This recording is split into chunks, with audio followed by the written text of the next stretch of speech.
musuh tanya empat macam. Dunia, hawa, syaitan, nafsu.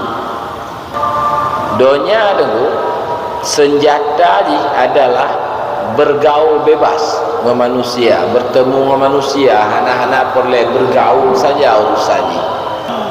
Ngurung pasek ngon akrab mandu, ngonjip kupi dengan awak cek langit mandu, jak-jak dengan awak cek langit mandu. Anak ngurung saleh sabah.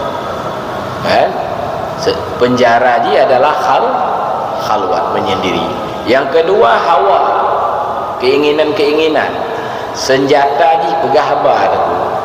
Penjara ji diam. Lek pupu dah pegah dulu. Tak jai dah pegah habar manfaat membacut dah. Kemudian yang kelima syaitan, senjata ji troll. Penjara ji lapar.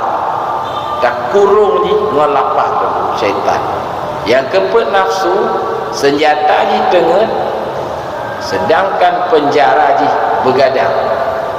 Bela menjaga dalam rangka zikir. Betaih juga.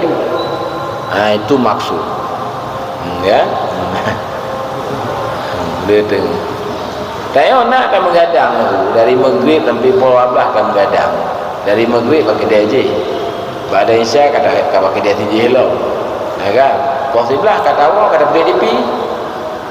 Kan bergadang mandu man. Nampak. Pak kebetulan anda buka hari acara, yang hobi bola, pak teman bola anda buka. Kan? Dipegang lewat tepi. Khatam puasa.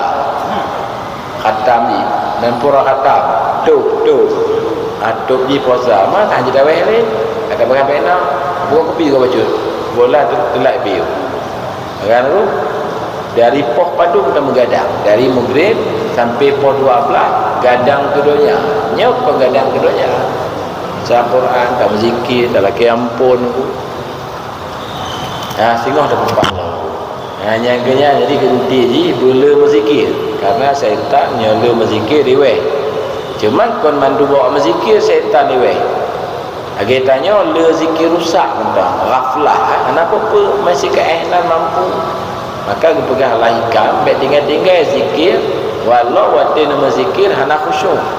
Negah-gah ju Allah dibantu untuk